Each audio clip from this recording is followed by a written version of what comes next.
Hoy vamos a viajar a Berlín para conocer a la Orquesta Vegetal. Los instrumentos están hechos de verduras, de zanahorias, de papas. Bueno, esto y más tenemos hoy. Las pantallas salen de las salas cinematográficas para demostrar que exhibir también es hacer cine. Rafael García Villegas, qué bueno estar contigo ya en la recta final de la semana. Así es, mi querida Laura Barrera, amigos del auditorio. Hola, Laura Regis, en la traducción de lengua de seña mexicana. Qué optimista, es la mitad de la semana, pero bueno, eso es... La mitad de la semana, ¿verdad? Pero bueno, ya vamos de gana. Es optimismo. Y con ese optimismo les damos la más cordial bienvenida a la hora cultural de la televisión mexicana. ¿Y con qué arrancamos, Laura? Bueno, vamos a iniciar con un mensaje de inclusión en la cultura laboral. El periodista y activista promotor de los derechos humanos de la comunidad LGBTIQ+, Gerardo Sánchez Guadarrama, advierte que, de acuerdo con una cifra de Manpower Group México, el 70% de las empresas de nuestro país podrían no reclutar en su planta laboral a personas de la diversidad sexual.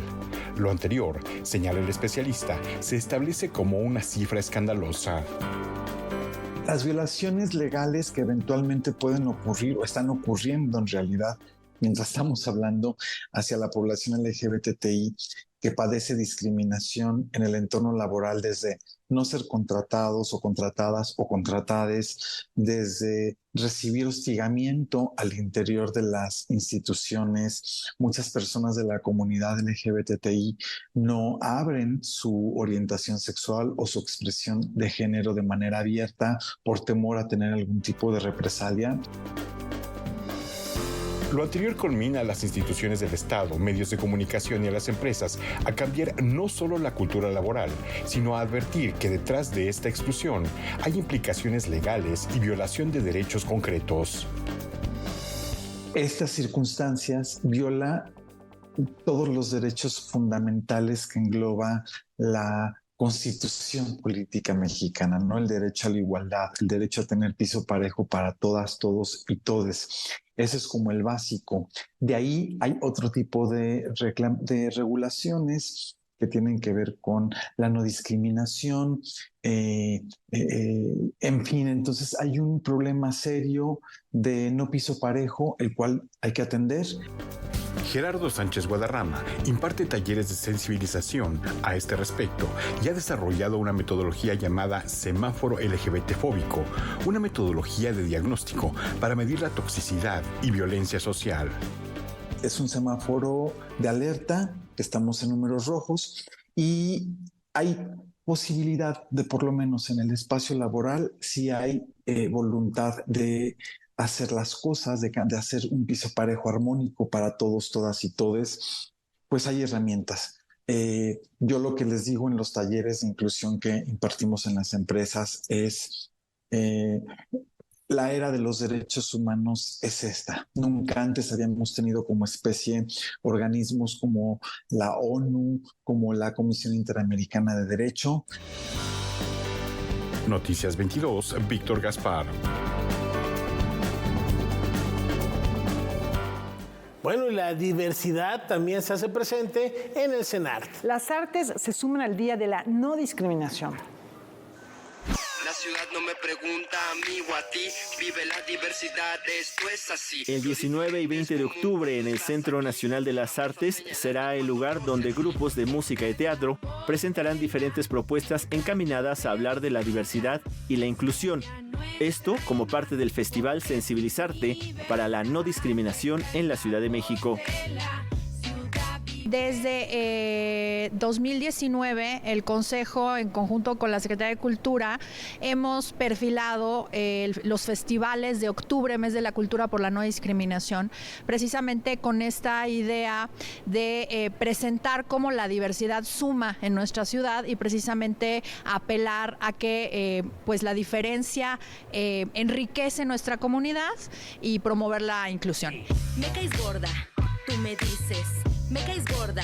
El festival, que se realiza en el marco del Día de la No Discriminación en la Ciudad de México, es la oportunidad para que todo el público se informe de una manera amena. Los festivales que hemos hecho todos los años han tenido el componente de la diversidad. Entonces, justo la idea de presentar grupos alternativos, de presentar una oferta cultural que apele a todas las personas, primero que se sientan todas las personas incluidas. Tenemos una oferta cultural que va desde el rap hasta la danza tradicional, tenemos obras de teatro, tenemos presentaciones para infancias. Entonces la idea justamente es que sea muy diversa la oferta cultural. Esta es la voz de la ciudad, diversidad que es tuya, nuestra y más, porque es universal. Noticias 22, Alberto Aranda.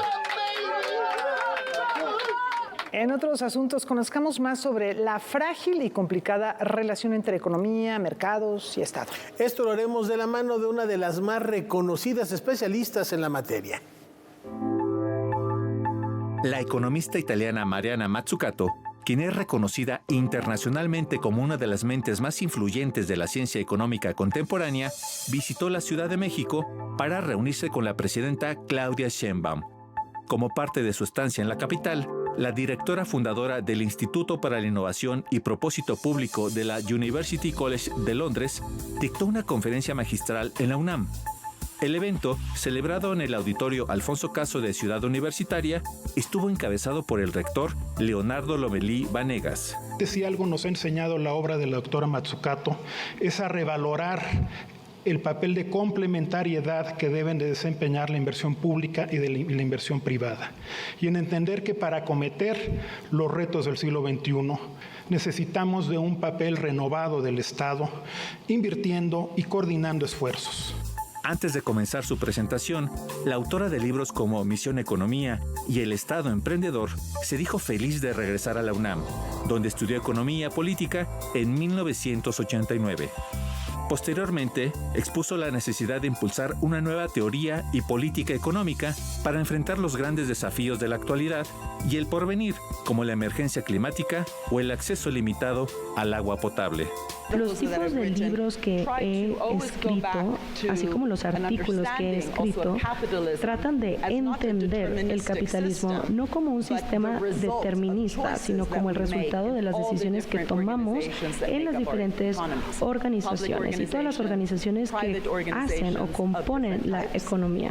Creo realmente que la crisis que estamos experimentando tiene mucho que ver con las decisiones que hemos tomado dentro de estas organizaciones, pero especialmente con sus relaciones. La conferencia de la doctora Mazzucato fue transmitida en el canal de YouTube UNAM Global TV, donde aún puede ser vista por quienes deseen profundizar en su pensamiento en torno a la economía, el mercado y el Estado. Con información de César H. Meléndez, Noticias 22. Una historia de venganza se urde en el Palacio de Bellas Artes. Esto entre acordes del compositor argentino Alberto Ginastera. La directora de escena Marta Eguilior participará en el estreno en México de la ópera Beatrix Cenci en el Palacio de Bellas Artes. Mi trabajo es dirigir la escena y diseñar la puesta, es decir, agarrar la historia y situarla dónde, cómo. Siempre digo que para que la gente entienda el trabajo de dirección de escena en ópera, sin él la gente vería un concierto. El típico concierto, ¿no?, que se imagina todo el mundo con sus fracs, sus vestidos de gala y una gran orquesta detrás. Bueno, pues para llevarlo a hacer un espectáculo, ahí necesitamos un trabajo como el mío y el de mi equipo, obviamente. La pieza tuvo su estreno mundial el 10 de septiembre de 1971 en Washington y está dividida en 2 actos y 14 escenas del compositor Alberto Ginastera con libreto de Alberto Girri y William Shand. No se va a encontrar el público acostumbrado a un barbero de Sevilla con una música tan amable, por ejemplo, como esa ópera de Rossini, pero sí nos está dando una caracterización de expresión a los personajes. Y hablando de una historia tan dura como la que nos compete, no creo que hubiera otra forma de realizar esa música, la verdad, para que funcionara. El equipo creativo está conformado por mujeres talentosas. Estará Julia Cruz en la dirección concertadora, la escenografía es de Itzel Alba y el diseño coreográfico y movimiento corporal está a cargo de Rubí Tagle. Además, contarán con la participación del coro y la Orquesta del Teatro de Bellas Artes. Invito a la gente a que acuda a esta producción, porque de verdad pienso que no hay nada igual y que en un tiempo tampoco lo va a haber, que va a significar un antes y un después en las artes escénicas de México, y que habla mucho de la valentía del pueblo mexicano al llevar a escena una historia como Beatriz Cenci, que trata la violencia, que trata el abuso, trata la violación y trata el asesinato, y intenta concienciar desde la cultura a la sociedad. Así que creo que es una oportunidad increíble y hay que aprovecharla. Las presentaciones se llevarán a cabo los días 13 y 20 de octubre a las 17 horas y los días 15 y 17 a las 8 de la noche en la sala principal del Palacio de Bellas Artes. Los boletos se encuentran a la venta en las taquillas del recinto y en la página que aparece en pantalla. Para Noticias 22, Iván Ramírez. La historia de Beatriz Cenci, que sacudió la sociedad del siglo XVI, un juicio por parricidio. Es más o menos la premisa de lo que vamos a ver en el Palacio de Bellas Artes con la música contemporánea. Ya estamos hablando de los años 70 de Ginastera, lo que la vuelve una pieza lírica muy, muy especial que no hay que perderse. Sí, por la historia y por la música de este gran compositor que retomó de las danzas, de las músicas populares, y lo llevó a otro nivel en las salas de concierto. Y bueno, ahora vamos a otro asunto en la antesala de nuestro viaje cervantino. Vamos a hacer una escala en tierras istmeñas. Y entre música y canciones vamos a buscar mantener vivas las lenguas maternas y el legado de ese amor identitario. Xunca, en el idioma zapoteco del Istmo de Tehuantepec, significa la más pequeña de la familia. También se usa para designar a las personas nativas de Salina Cruz, Oaxaca, y además sirve para referirse de manera cariñosa a la mujer amada. Con este nombre, Karen Daneida comenzó a crear en 2016 el espectáculo Xunca a través de una investigación personal, en donde ahonda en sus raíces, valiéndose de teatro, música y cabaret. Es la historia de una mujer originaria de Salina Cruz que llegó a vivir a la Ciudad de México y que en el presente cuenta a través de anécdotas, a través de recuerdos, a través de diversas situaciones, historias de su familia, de mujeres principalmente de su familia, de su padre, y que esos recuerdos la hacen rememorar y la hacen reencontrarse y recuperar de alguna manera su identidad originaria que ella creía que estaba perdida. La memoria, las tradiciones, las raíces zapotecas, todas ellas suman en un espectáculo en el que van apareciendo diversos personajes. Mi participación es como aparezco en varios fragmentos de la obra, como recuerdos, como fantasma de diferentes momentos en la historia de Xunca.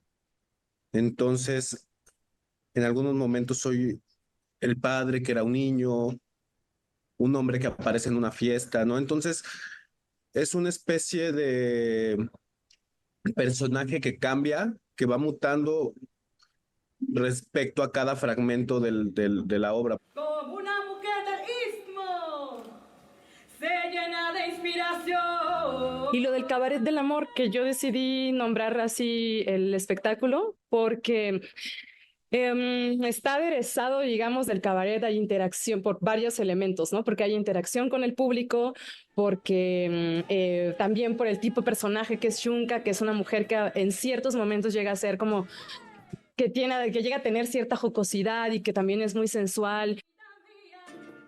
Xunca se presentará como parte del programa del Festival Internacional Cervantino 2024 en el Teatro Cervantes el 23 de octubre a las 17 horas, representando a Oaxaca como estado invitado de honor. Xunca también tendrá una temporada en el Teatro Javier Villaurrutia del Centro Cultural del Bosque de jueves a domingo en horarios habituales a partir del 10 de octubre y hasta el 3 de noviembre. Noticias 22, Víctor Gaspar.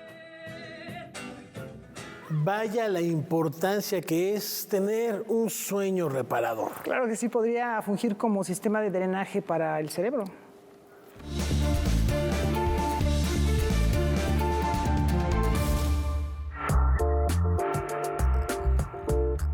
El cerebro humano tiene una forma de eliminar desechos que, en caso de no hacerlo, podrían acumularse y desencadenar Alzheimer. Debido a que las células cerebrales utilizan muchos nutrientes, se generan muchos desechos que deben ser eliminados. Por mucho tiempo, los científicos habían sospechado que los residuos se desalojaban durante el sueño, debido a que se había comprobado en ratones, pero no existía evidencia de un sistema en los humanos. La investigación estuvo a cargo de la Universidad de Ciencias y Salud de Oregon. Sin embargo, ahora se ha descubierto una red de diminutos canales de limpieza de desechos en el cerebro de personas voluntarias. Un estudio publicado por la revista Proceedings of the National Academy of Science aclara que una de las causas por las que el cerebro está notablemente activo durante el sueño es que está realizando una limpieza profunda. Está comprobado que, si una persona no tiene una buena noche de sueño, su pensamiento suele ser confuso durante el día. No obstante, la privación crónica del sueño se considera un factor de riesgo para la demencia.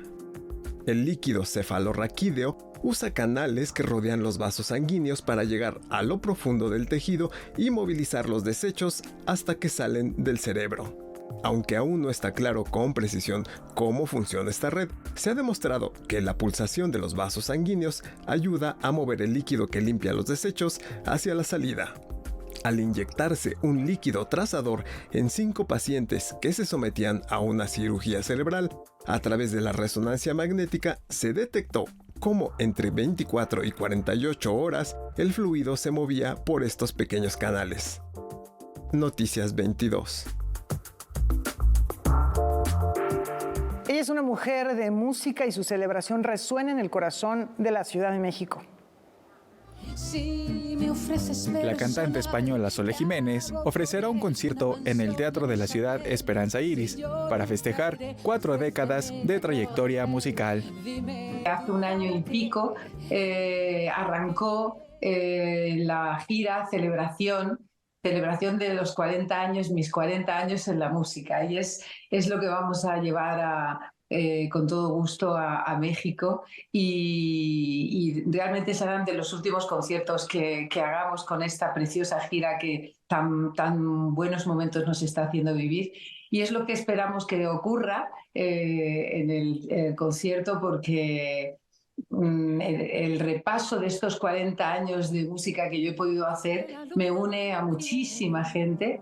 La también compositora recuerda el momento cuando el maestro Armando Manzanero le llamó para pedirle que cantara la última canción que él compuso, y ella lo considera como un momento significativo en su carrera. A la hora de celebrar estos 40 años y ese concierto que hicimos de celebración, y que el disco que sacamos con este proyecto incluye esa canción que se llama Te espero, cantada con Antonio José, y la verdad es que para mí es uno de los grandes hitos de mi carrera, poder cantar esa preciosa canción que compuso pensando en que yo podía darle vida, ¿no?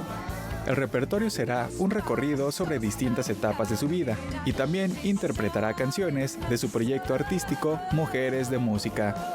En fin, exponemos un poco, pero pensando mucho en que el público disfrute de volver a escuchar canciones que hace mucho que no escuchaba, porque yo sé que eso les va a gustar. Bueno, lo sé, lo veo en cada concierto, entonces es muy bonito volver a vivir esa alegría y esa emoción de encontrarse con estas buenas canciones, ¿no?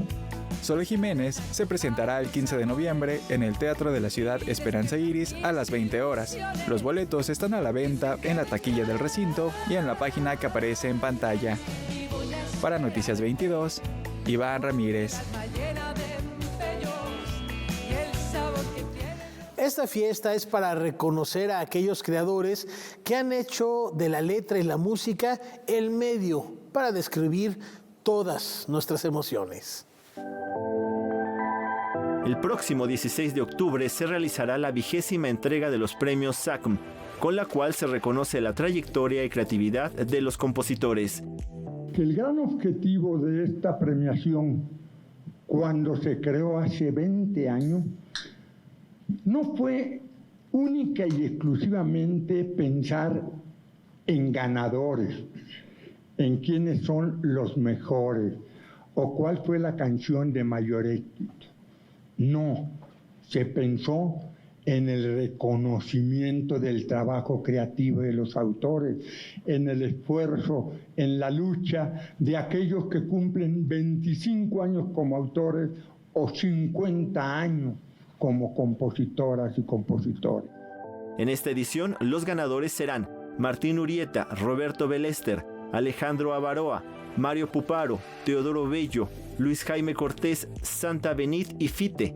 El reconocimiento póstumo Juventino Rosas será para Fernando Z. Maldonado y la distinción para Gran Maestro la recibirá el creador de canciones como Tu Cárcel, La Venia Bendita y Cómo Fui a Enamorarme de Ti, entre muchas otras. En esta ocasión se trata de entregar el premio, el Gran Maestro, a mi querido paisano Marco Antonio Solís. Era un deseo implacable que se le reconociera a mi paisano el Buki, porque es indudablemente uno de los referentes más importantes de los compositores a nivel internacional. Yo tuve la oportunidad de ser jurado en el concurso de Viña del Mar en Chile, y no se escuchaban restaurantes, hoteles, todo, más música que la música de Marco Antonio Solís, el Buki. El público podrá ver la premiación a través de las redes de la Sociedad de Autores y Compositores de México el domingo 20 de octubre a las 19 horas. Noticias 22, Alberto Aranda. Bueno, pues una felicitación a todos los ganadores y ganadoras de esta importantísima distinción. Y bien, su obra es reconocida como patrimonio documental y su legado sigue siendo motivo de exposiciones y publicaciones que continúan sorprendiendo a propios y extraños. Su viaje al continente africano en la década de los años 60 del siglo pasado cambió por completo la mirada de Mariana Jampolsky. Los detalles que logró captar de su población estableció un estilo que con el paso del tiempo caracterizó su obra. Las imágenes de la visita de Mariana a Egipto, las primeras imágenes que hizo Mariana cuando viajó en los años 60, que marcarían mucho la línea que le interesaba a ella fotografiar. Esas imágenes poco conocidas pero fundamentales en la trayectoria de la creadora mexicana integran la publicación Mariana Jampolsky, el gesto de fotografiar. Que forma parte de una colección que hemos llamado Inéditos, donde se reúnen materiales poco difundidos o, como lo dice el nombre de la colección, sin circulación hasta ahora. Es un libro coordinado por Débora Dorotinsky, que reúne los temas que llamaron la atención del artista, a partir de dos ejes conceptuales, la serialidad y la secuencialidad.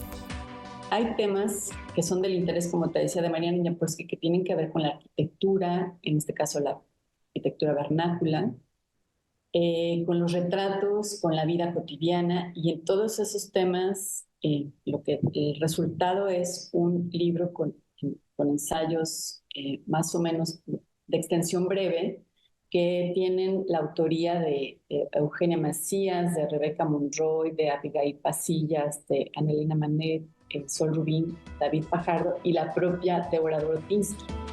Este volumen celebra la incorporación de una parte importante de la obra de Mariana Jampolsky al acervo del Centro de la Imagen y está disponible de forma gratuita. Pueden consultarla, pero además descargarla a través del sitio web del Centro de la Imagen, que es ci.cultura.gov.mx, y ahí pueden tener este libro, que es un trabajo de largo aliento, con una investigación muy rigurosa de quienes publican en sus páginas. Noticias 22, Óscar Cortés. Hace 2 siglos entró en vigor la Carta Magna, donde se declara el carácter independiente de México como país. Conceptos como la soberanía nacional, los derechos humanos, la democracia representativa perduran hasta nuestros días. En octubre de 2024 se conmemoran 2 importantes bicentenarios. El 10 de octubre se rememoran los 2 siglos de la toma del primer gobierno republicano en México, a cargo de Guadalupe Victoria. Y el 4 de octubre se celebran 200 años de la promulgación de la Constitución de 1824, primera Constitución de México como nación independiente, y la cual estuvo antecedida por la Constitución de Cádiz y la Constitución de Apatzingán. En este contexto, el Instituto Nacional de Estudios Históricos de las Revoluciones de México organiza el conversatorio a 200 años de la Primera República Federal. Se forma como una respuesta a la tiranía del primer imperio cuando se manda a cerrar el primer Congreso Constituyente, y también de la libertad hacia las diferentes provincias que, bueno, a partir de una serie de reclamos se van a convertir en estados libres y soberanos, y así se van a reconocer en la Constitución de 1824. Hubo una en 1836 con las 7 leyes que da un viraje hacia el centralismo, considerando que el federalismo no había logrado mantener la paz del país. Después hay otra constitución centralista, que son las bases orgánicas de 1843, y ese 1857 con la nueva constitución que se toma de nuevo un carácter para el país, un sistema federal. El investigador Horacio Cruz destaca lo que a su juicio es uno de los valores centrales de esta constitución. El aspecto más importante sin duda es el federalismo, que es una de las grandes marcas de nuestro sistema político. Bueno, por supuesto también cuestiones como la libertad es uno de los más importantes. Entonces esos son valores que han prevalecido y que se recuperan precisamente a 200 años de la Constitución de 24. En torno a la Constitución de 1824, el Instituto Nacional de Estudios Históricos de las Revoluciones de México tiene disponible un curso en su canal de YouTube.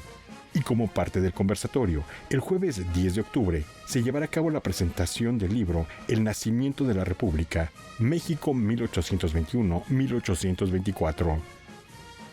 Muchas constituciones de otras naciones, particularmente latinoamericanas, que se independizan en el mismo periodo de España, van a tener un carácter mucho más centralista, pensando por ejemplo en la Constitución de Colombia que promueve Simón Bolívar. En el caso de México es un carácter estrictamente federal con rasgos de confederalismo. Un ejemplo similar o de luchas también similares sería Argentina en el siglo XIX.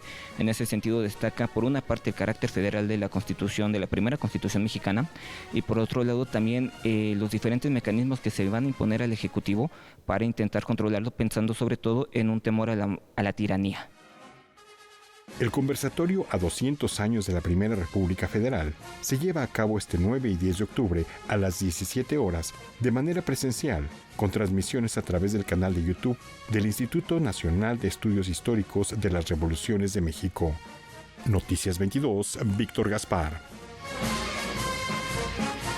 Regresamos con grandes contenidos, tenemos artes visuales, cine, fotografía, y además les vamos a presentar la orquesta con instrumentos hechos de vegetales. Esta llama la atención, vamos a conocerla después de la pausa. Volvemos.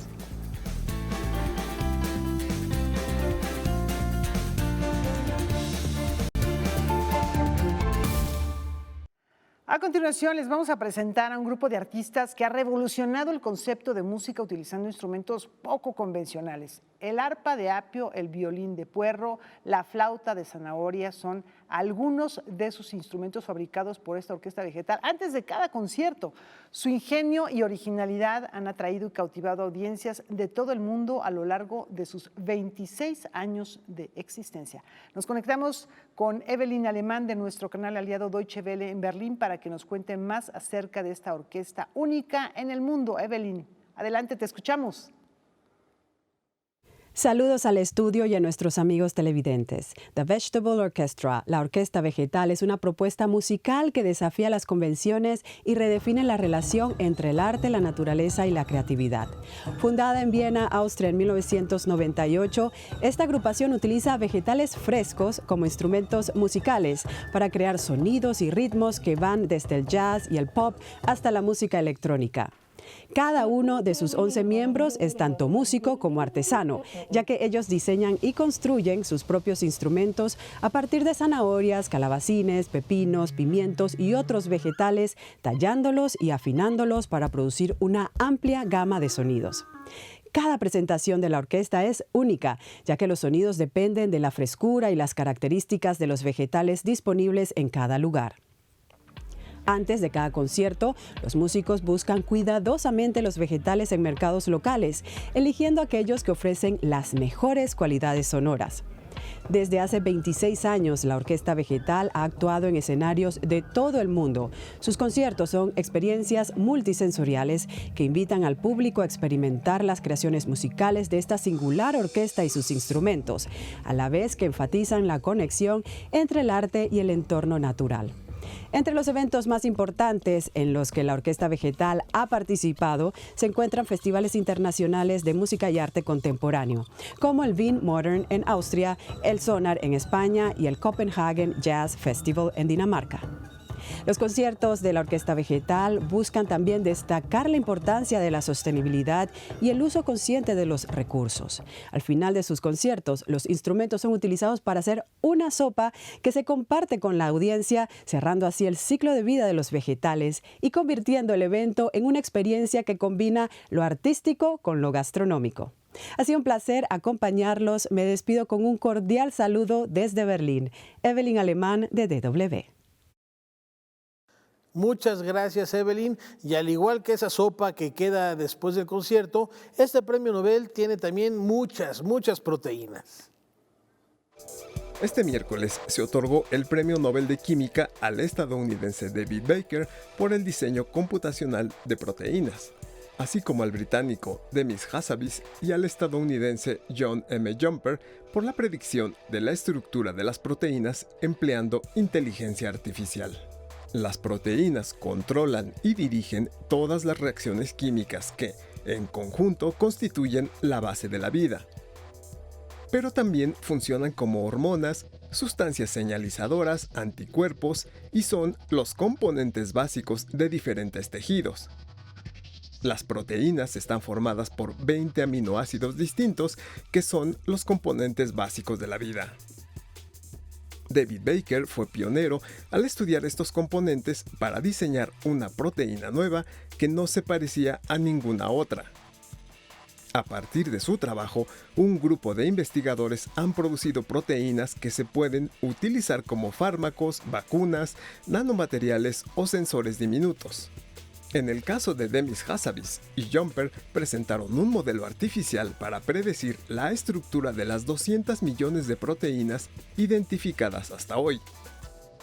La dificultad de predecir su estructura radicaba en que, en las proteínas, los aminoácidos están unidos entre sí en largas cadenas que se pliegan formando una estructura tridimensional, decisiva para que la proteína funcione. De acuerdo al comité, la vida no podría existir sin las proteínas. El hecho de que ahora podamos predecir las estructuras proteicas y diseñar nuestras propias proteínas es un gran beneficio para la humanidad. Noticias 22. ¿Acaso estamos condenados a destruir lo que amamos? Vamos a descubrirlo al arribar a Puerto Deseo. ¿Soy yo? Isabel, soy Mariano, soy... En el marco del Festival Cultura UNAM, llega al Teatro Juan Ruiz de Alarcón la puesta en escena Puerto Deseo, una adaptación libre del clásico de Tennessee Williams, Un tranvía llamado Deseo. Esta propuesta, escrita por Gabriela Gurayev y Mariana Jiménez, plantea una reinvención radical del texto original al situar la historia en el México de los años 80 y convertir al personaje de Blanche Dubois en un hombre homosexual. Pues así son las familias, iguales pero distintas.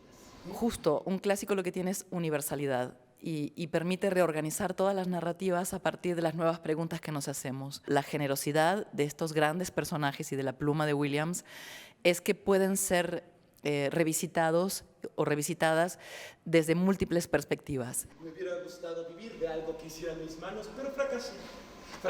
La trampa comienza cuando Mariano, un joven artista en crisis, llega a la casa Ocupa, donde vive su hermana Isabel, quien está esperando un hijo de su esposo Pau, un inmigrante catalán que pasa sus días trabajando en un taller mecánico y ensayando con su banda anarcopunk.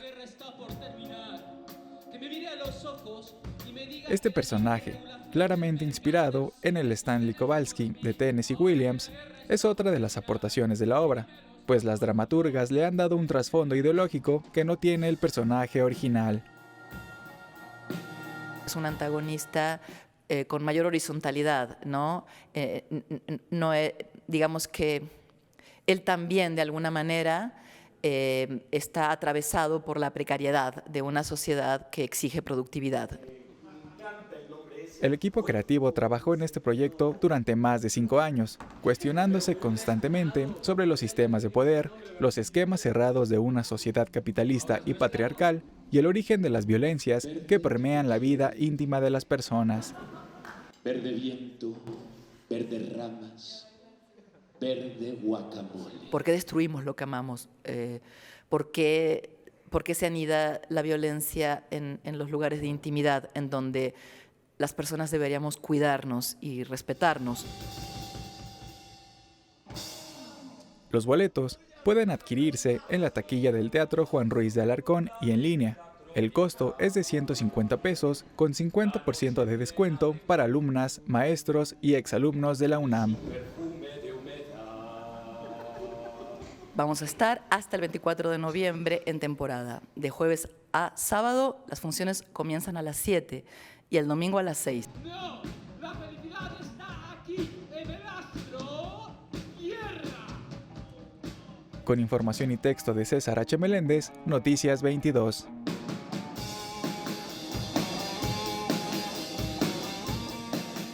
Es momento de echar un vistazo al acervo de Canal 22. Veamos qué se encontró esta semana nuestro compañero José Antonio Hernández, que viene muy ad hoc con las fechas. Toño, platícanos.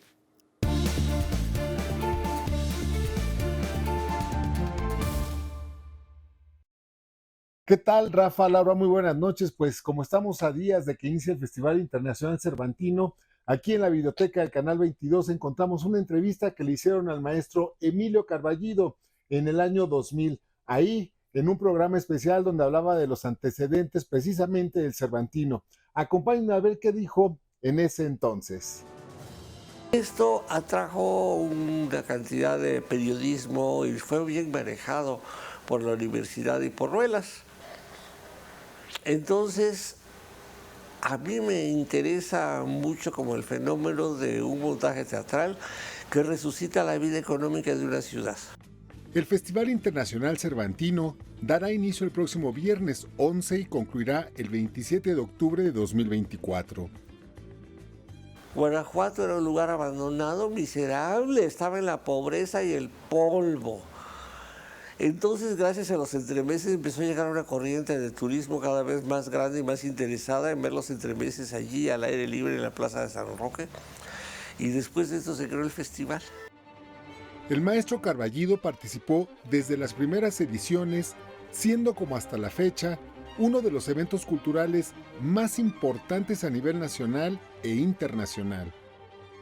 Cervantino se consagró como un festival teatral donde además se veía música y artes. Entonces, en un momento dado se corrompió en un festival millonario donde traían montajes monstruosos así y poco buenos, y en que la música desplazó al teatro. Y después de eso quedó como tullido presupuestalmente, inseguro de ruta, y ya no cultivaron el respeto y la amistad de países que mandaban cosas tan buenas. En esta edición del Festival Internacional Cervantino, tiene como estado invitado a Oaxaca, mientras que el país invitado será Brasil. Noticias 22, José Antonio Hernández. Él ha sido nuestro guía por el laberinto del fauno y nos ha llevado incluso al callejón de las almas perdidas.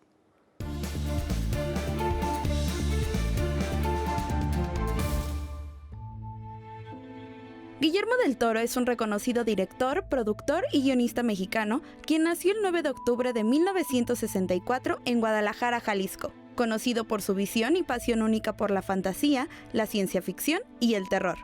Desde niño estableció una relación con los monstruos y criaturas que aparecían en sus sueños nocturnos, haciéndoles la inocente propuesta de que si lo dejaban dormir tranquilo, sería su amigo para toda la vida. Comenzó a filmar desde la adolescencia y más tarde entró a la Universidad de Guadalajara a estudiar cine, donde creó sus primeros cortometrajes como Doña Lupe o Geometría.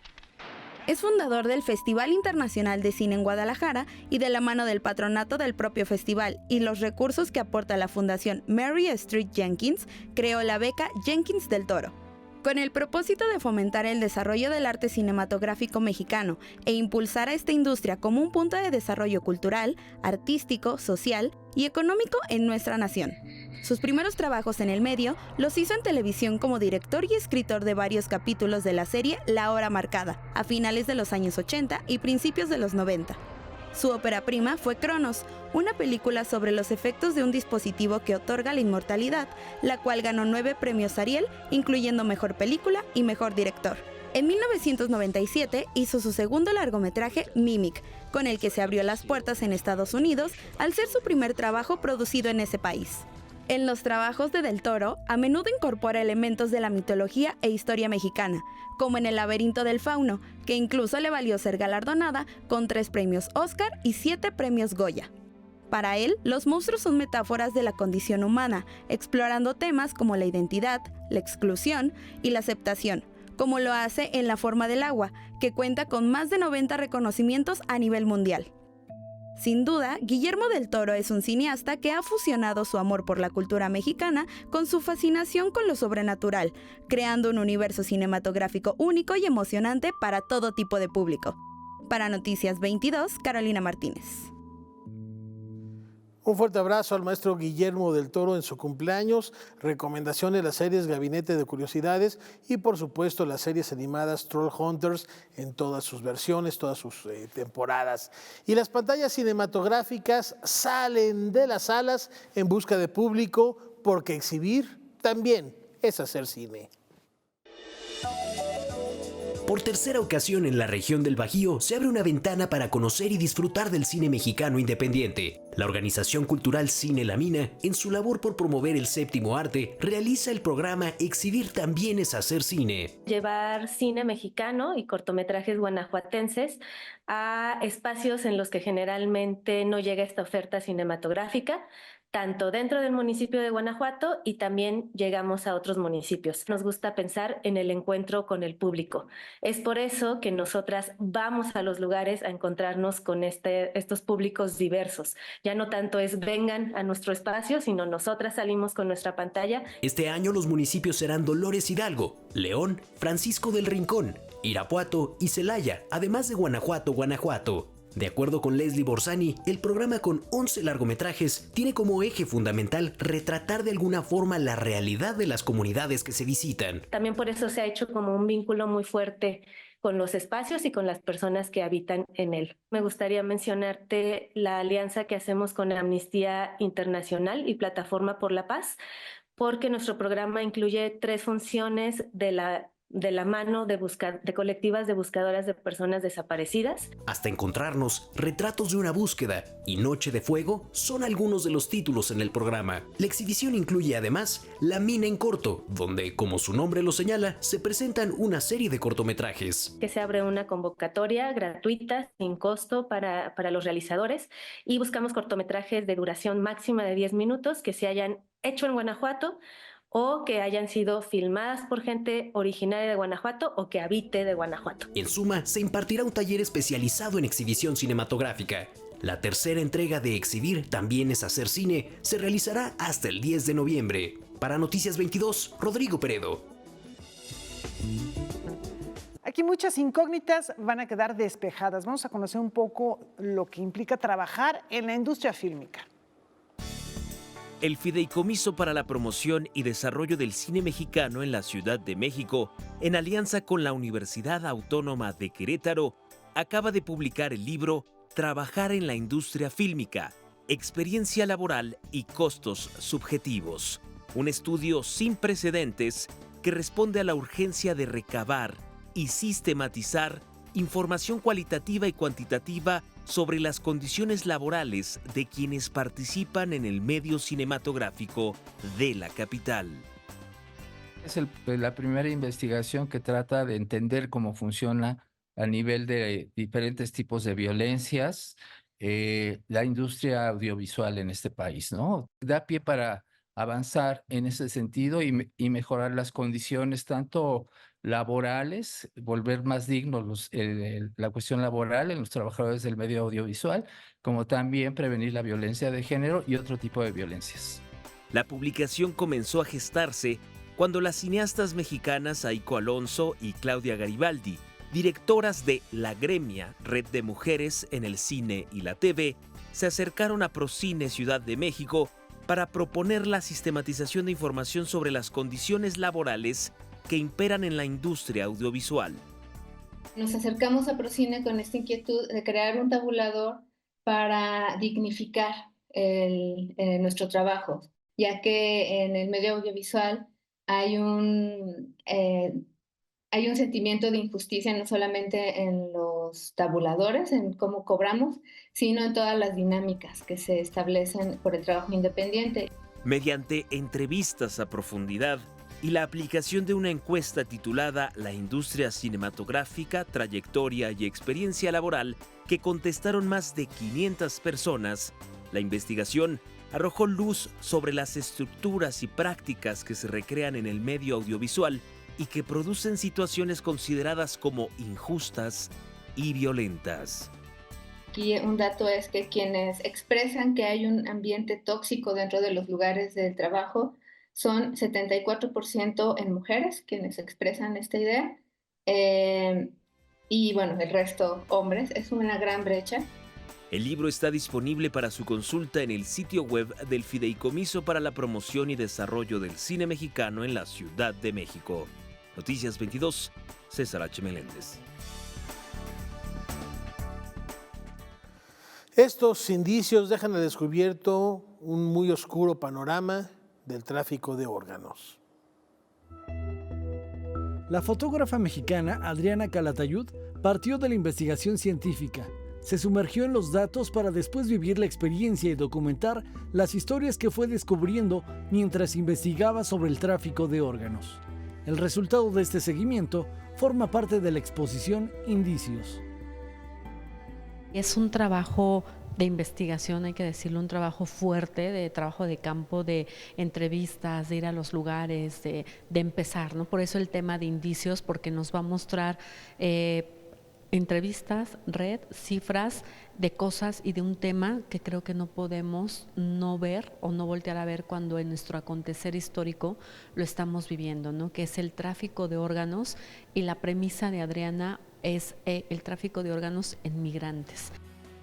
A través de estos fragmentos de realidad, la creadora documenta las rutas que siguen los indocumentados, así como las distintas situaciones a las que se enfrentan para buscar su objetivo de vivir mejor. Sin embargo, muchas veces no llegan completos.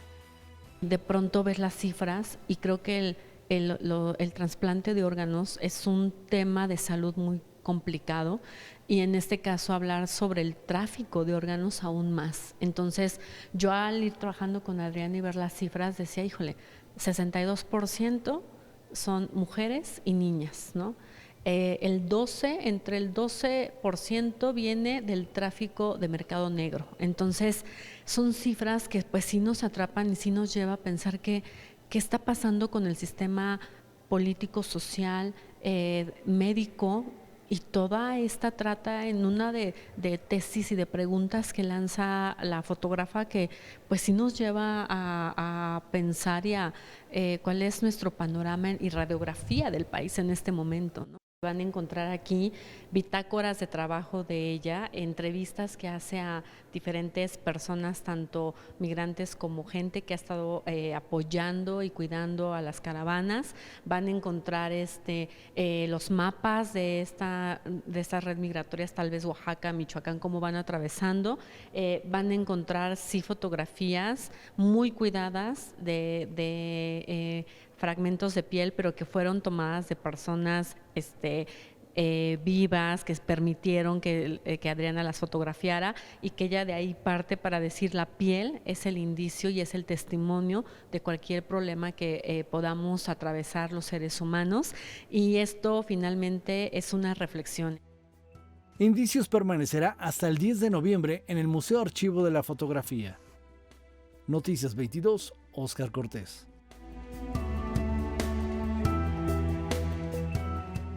Hoy nos despedimos celebrando los 55 años de la cantante, compositora, poeta británica Polly Jean Harvey, varias veces nominada a los premios Grammy, 2 veces ganadora de un premio Mercury. PJ Harvey también ha incursionado en el mundo del cine, las artes plásticas.